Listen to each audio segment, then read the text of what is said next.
Politiek akkoord met nieuw openbaar vervoer in Zeeland, zoals de deelauto.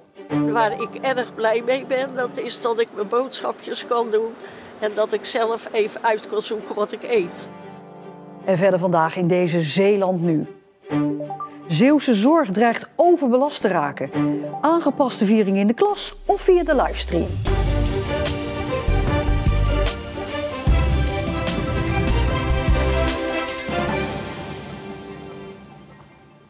Goedenavond. Een meerderheid van de politieke partijen voelt wel wat voor een nieuwe vorm van openbaar vervoer in Zeeland. Bussen spelen daarbij een belangrijke rol. Ze rijden niet meer door de dorpen, maar erlangs. En hoe je dan bij zo'n halte buiten het dorp komt, daar zijn dan weer verschillende mogelijkheden voor. We gaan naar politiek verslaggever Heiko Strietman op het Abdijplein bij het provinciehuis in Middelburg. Heiko, de commissie Strategische Opgaven die sprak vandaag over dat nieuwe bussenplan, het nieuwe vervoersplan. Ja, de politiek gaat er dus mee akkoord dat bussen gaan verdwijnen uit de dorpen. Ja, van links tot rechts zien Zeeuwse politici dat er iets moet gebeuren. De bus rijdt nu buiten de spits grotendeels leeg door Zeeland. En iedereen wil dat er openbaar vervoer beschikbaar blijft in onze toch wel uitgestrekte provincie om de leefbaarheid te behouden. Nou, dat kan volgens hen middels dit plan. Daarbij gaat de bus niet meer door de dorpen rijden, maar erlangs. En komt er binnen de dorpen en kernen kleinschalig openbaar vervoer. Denk aan de buurtbus, de flextaxi, maar ook deelmobiliteit zoals deelfietsen en deelauto's. Nou, dat alles moet vanaf 2025 in werking gaan treden, maar daar wordt nu al mee geëxperimenteerd, bijvoorbeeld op Schouwen-Duiveland. Dit is de 89-jarige Jo van Elswijk uit Renesse. Zelf niet meer mobiel, maar dankzij deze deelauto komt ze op Schouwen-Duiveland waar ze wezen moet. Dat is echt voor kleine buurtjes en waar ik erg blij mee ben, dat is dat ik mijn boodschapjes kan doen. En dat ik zelf even uit kan zoeken wat ik eet. En dan zijn ze zo lief om op me te wachten en me thuis weer af te zetten. Nou, dat vind ik geweldig en daar ben ik heel erg blij mee. Want de deelauto komt voor de ouderen met vrijwillige chauffeurs. En dat levert zelfs iets extra's op. Hij vraagt een muntje en dan haalt hij een wagentje voor me en dan wacht hij nog op me. Nee, of staat hij bij de kassa al klaar. Een retourtje met de deelauto kost de ouderen zo'n 2 tot 3 euro, maar kan alleen op het eiland zelf. En zo'n ritje aanvragen, dat doet mevrouw van Elswijk via het mobiliteitsnetwerk op Schouwen-Duiveland. Ik bel op naar Karin. En Karin die zoekt al echt een tijd voor me op wat hun uitkomt en wat voor mij goed is. En dan belt ze me terug en dan zegt ze, je kan die en die tijd komen we je halen. Nou, dat is weer nog mooier hebben. Als je in taxi belt, gebeurt dat niet zo, want dan zit je heel lang te wachten beneden voor ze komen. Dan ga ik naar het ziekenhuis en dan moet ik daar, als ik klaar ben, opnieuw bellen. En dan weer gaan zitten wachten tot de taxi komt. Ja, Heiko, die deelauto die kunnen jij en ik dus ook gaan gebruiken. Hè? Niet alleen om naar de bus te komen, maar kunnen we dan bijvoorbeeld er ook zelf in rijden zonder die vrijwillige chauffeur? Zeker, want die vrijwillige chauffeurs worden binnen dit project enkel en alleen ingezet voor ouderen die niet zelfstandig kunnen autorijden. Overigens werd er vandaag ook gesproken en gezegd van, kunnen we niet meer van dit soort proefprojecten gaan organiseren? De coalitiepartij SGP zei daar bijvoorbeeld over, ja, je wilt toch vooraf weten wat werkt wel, wat werkt niet. Hè? Kwestie van de kinderziektes eruit halen. Nou, op 17 december gaan ze over dit alles stemmen. En vanaf volgend jaar zul je dan langzaam maar zeker steeds meer concrete plannen krijgen voor dat nieuwe openbaar vervoer. Politiek verslaggever Heiko Strietman, dankjewel.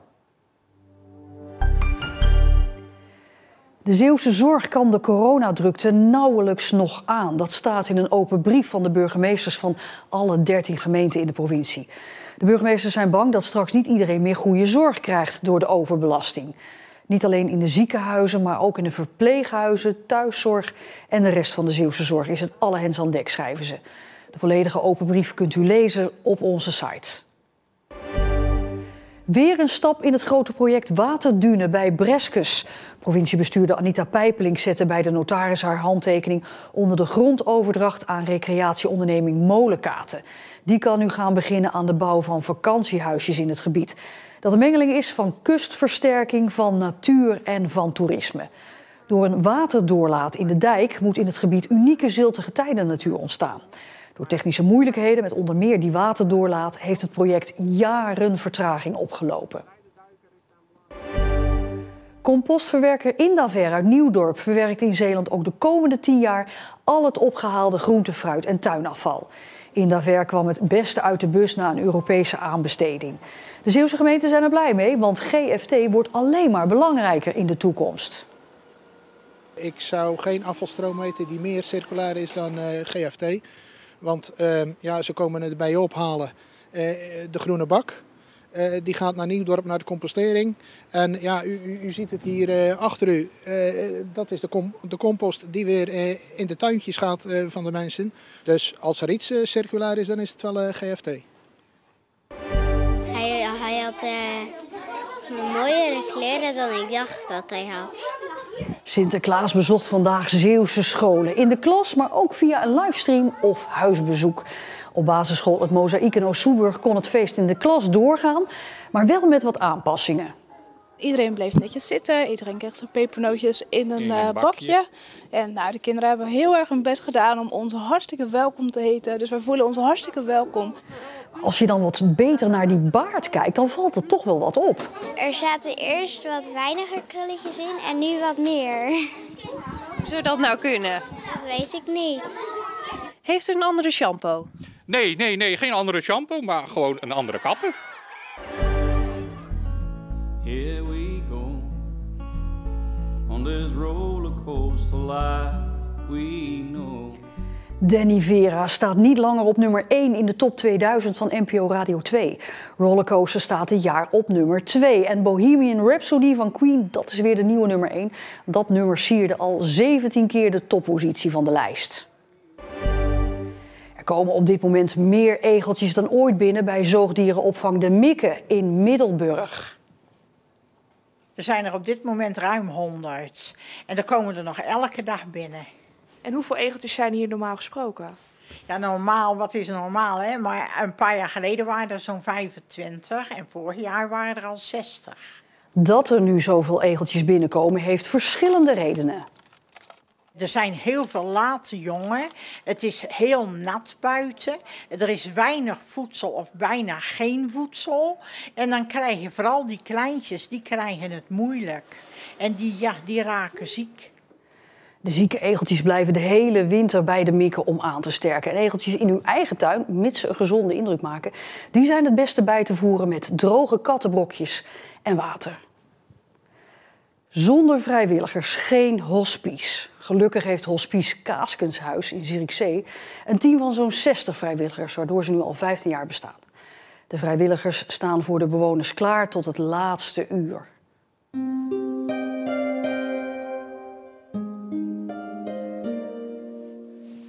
Streepje in het midden. Streepje in het midden, ja. Zodra wij komen, dan hebben we huishoudelijke taken, verzorgende taken. We maken eten klaar. Maar het allerbelangrijkste is er zijn voor de bewoners en de familie.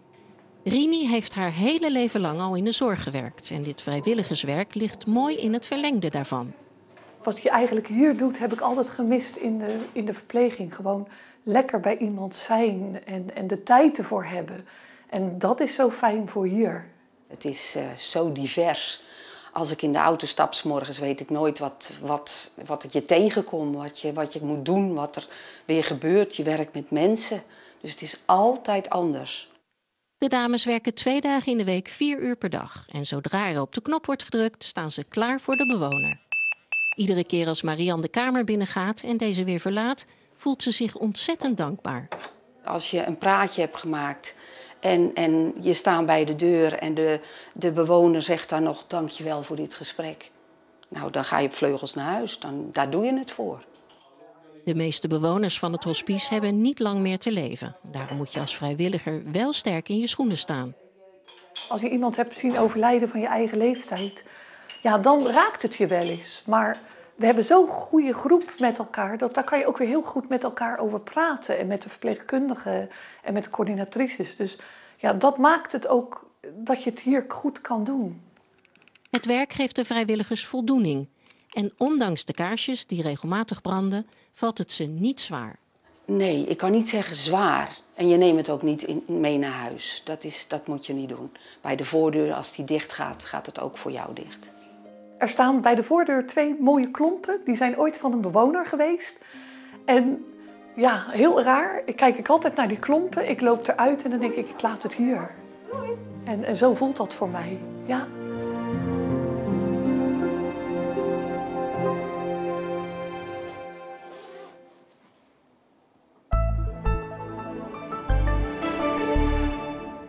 Het was vandaag in Zeeland zwaar bewolkt en koud. Bovendien door een harde wind en een temperatuur van zo'n 5 à 6 graden. Morgen wordt het ietsje warmer, af en toe ook de zon. Maar de regenbuien die blijven. Maandag dan wordt het droger. En tot zover deze Zeeland Nu. Graag tot morgen dan nieuws en ook het weekoverzicht. En voor nu alvast een fijn weekend.